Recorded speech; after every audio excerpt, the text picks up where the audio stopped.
Ted Bundy पहले लड़कियों से हेल्प मांगता था, अपने हाथ और पैर में पट्टियां लपेटकर। लड़कियों को लगता था कि ये कोई घायल इंसान है और लड़कियां उसकी मदद कर देती थी, और उस बहाने वो लड़कियों से बात करता था, अपनी बातों में उन लड़कियों को फंसाता था, फुसलाता था, और उसके बाद उनकी जान ले लेता था। और उन लड़कियों को जान से मारने के बाद उनकी बॉडीज के साथ वो सेक्सुअल एक्टिविटीज करता था, मतलब उनका करता था। और इसने ऐसा तकरीबन 50 बॉडीज के साथ किया, और ये ऑफिशियल नंबर है जिन मामले में इसे सजा सुनाई गई। जो रियल नंबर्स है वो इससे कई ज्यादा हो सकते हैं।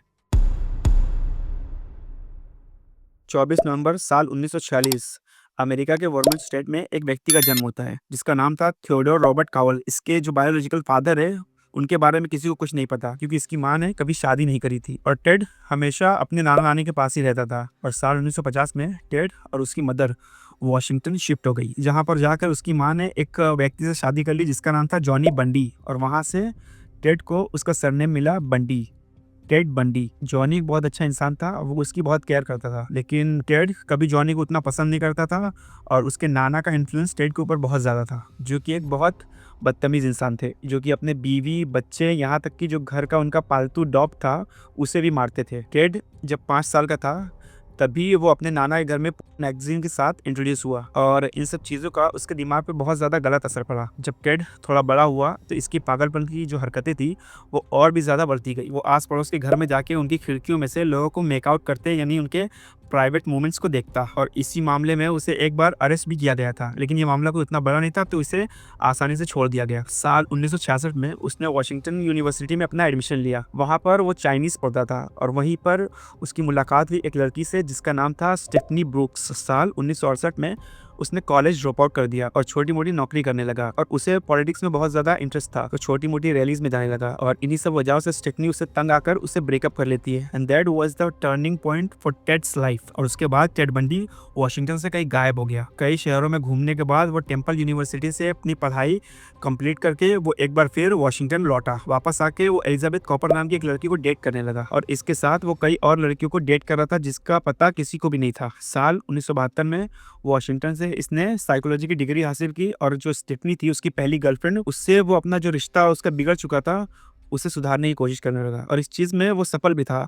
लेकिन आगे चल के उसने खुद स्टेफनी के साथ वापस से ब्रेकअप कर लिया, और उसके मुताबिक ये उसका बदला था। 4 जनवरी 1974 टेड लैनी नाम के एक लड़की के अपार्टमेंट में घुसा और उसके साथ मारपीट करी और उसे सेक्सुअली असॉल्ट किया, लेकिन वो मरी नहीं, वो जिंदा रही। फिर उसके बाद लिंडा एंड हाइली, डोना जेलमेंसा, सुजैन अलायन, और ऐसे करके कई सारी लड़कियां आसपास से गायब होने लगी। जब इनके बारे में पुलिस ने पूछताछ की तो पता चला कि जब ये लड़कियां गायब नहीं हुई थी उसके पहले इसके साथ एक व्यक्ति को देखा गया, जो एक वाइट अमेरिकन था जिसके ब्राउन हेयर थे और हाथ में प्लास्टर लगा हुआ था। लेकिन अब तक किसी का ध्यान टेड बंडी पर नहीं गया था, और 1 साल के अंदर ही इन सब लड़कियों के बॉडी पार्ट्स वॉशिंगटन के अलग अलग इलाके में मिलने लगे। और इसके बाद पुलिस समझ गई थी कि ये मामला कोई किडनैपिंग का नहीं है, ये मामला है सीधा सीरियल किलिंग्स का। और इन सारी लड़कियों की उम्र लगभग सेम थी, 1 या 2 साल का फर्क था, और इन सारी लड़कियों का हेयर स्टाइल लगभग सेम हुआ करता था। यूनिवर्सिटी ऑफ वॉशिंगटन में एक और स्टूडेंट थी जिसकी उम्र मात्र 18 साल थी। जॉर्ज एन हॉकिंस के गायब होने के बाद एक विटनेस ने एक शख्स को उसके साथ देखा था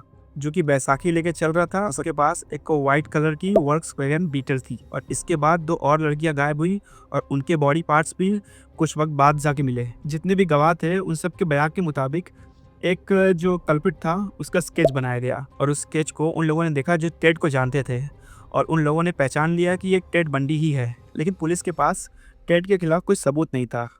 टेड को बस एक सस्पेक्ट के तौर पे देखा जा रहा था अभी तक। टेड उसके बाद वॉशिंगटन से यूटा शिफ्ट हो गया, और वहाँ पे भी लड़कियां गायब होने लगी। टेड की जो एक पुरानी गर्लफ्रेंड थी उसने टेड से तंग आकर पुलिस में एफआईआर की, लेकिन पुलिस ने इस चीज़ पे ध्यान दिया नहीं, और उसके बाद भी टेड घूमता रहा आसानी से। और अमेरिका के ऐसे कई स्टेट्स में वो क्राइम करता रहा, लड़कियों का करता रहा। उसके बाद उनकी बॉडी को अलग अलग पार्ट्स में काटता और उन्हें इधर उधर फेंक देता। 16 अगस्त साल 1975 टेड को देर रात एक अपार्टमेंट के बाहर से अरेस्ट किया गया। वो अपनी गाड़ी से घूम रहा था जब पुलिस ने उसे पकड़ा। उसकी गाड़ी में पुलिस को हैंडकफ, रस्सी, मास्क और एक रॉड मिला। पुलिस को लगा कि टेड कोई चोर है, और उसके गाड़ी में सस्पिशियस सामान मिले तो पुलिस का शक उस तरफ ना जाके एक चोरी के मामले में इसके ऊपर शक किया गया। उसके बाद पुलिस ने इसके अपार्टमेंट की भी तलाशी ली, लेकिन वहां से भी कुछ खास सबूत मिला नहीं, तो इसे जाने दिया गया। लेकिन जो टेड था, अब वो घबरा गया था कि पुलिस कभी भी इस तक पहुंच सकती है। तो उसकी जो वाइट बीटल थी, उसने वो गाड़ी बेचने की कोशिश करी, लेकिन एक बार फिर टेड को पकड़ा गया। कार की अच्छे से तलाशी ली गई। उस गाड़ी में कई लड़कियों के हेयर सैंपल मिले, जो कि उन गायब हुई लड़कियों से मैच कर गए, और उसके बाद टेड के ऊपर किडनैपिंग और मर्डर के केस चलाए गए। लेकिन इसके बाद भी इसे आसानी से बेल मिल गई, जो कि इसके स्टेप फादर जॉनी बंडी ने करवाई थी। लेकिन जो इसका ट्रायल था वो शुरू हो गया था, और ट्रायल में इसे सज़ा सुनाई गई। इसको अलग अलग केसेस में 1 से लेकर 15 साल तक की सज़ा सुनाई गई। लेकिन वो कोर्ट से कोई बहाना बना के वो कोर्ट से ही भाग गया, और 6 दिनों तक एक जंगल में भटकता रहा। और 6 दिनों बाद टेड को फिर से एक बार पकड़ा गया, लेकिन टेड जेल में रहने वालों में से नहीं था। टेड ने फिर एक बार भागने का प्लान बनाया। उसने अपना वजन काफी कम कर लिया। जो सीलिंग की शाफ्ट होती है, वो उसके थ्रू जेल से भागने में कामयाब रहा। और पुलिस वालों को अगले दिन पता चला कि टेड बंडी जेल से वापस गायब हो चुका है, वापस भाग चुका है, और अब तब वो फ्लोरिडा पहुंच चुका था। और वहां पर उसकी जो जरूरत का सामान था, उसकी उसने चोरी करी, और वहां पर जाके उसके अंदर का जो जानवर था वो भी बाहर आने के लिए बेताब था। और 15 जनवरी को टेड फ्लोरिडा स्टेट यूनिवर्सिटी की कुछ लड़कियां थी, उनके कमरे में जबरदस्ती घुस गया। वहां पर उसने कई लड़कियों को मारा, पीटा और उन्हें सेक्सुअली असॉल्ट किया, जिसमें से एक लड़की की तुरंत वहीं पर मौत हो गई। और उसके बाद उसने अपना आखिरी शिकार एक और मासूम लड़की को बनाया। उसके बाद 15 फरवरी साल 1975 को टेड को एक चोरी की कार में से अरेस्ट किया गया। सभी केस के ट्रायल चलने के बाद टेड को 75 ईयर इम्प्रिजनमेंट की सजा सुनाई गई। लेकिन जो टेड था वो इस ट्रायल को मानने से ही इनकार कर दिया, और जो वहाँ के जूरी मेंबर्स होते हैं, उन्होंने इसकी हरकतों को देख के इसकी सज़ा 75 साल से 75 ईयर से इसकी सज़ा मौत की सज़ा में तब्दील कर दी। तो 10 फरवरी 1980 को टेड को इलेक्ट्रिक चेयर पे बिठा के टेड की इस सज़ा को अंजाम दिया गया। टेड को एग्जीक्यूट कर दिया गया। इस तरह एक साइकोपैथ सीरियल किलर का अंत हुआ।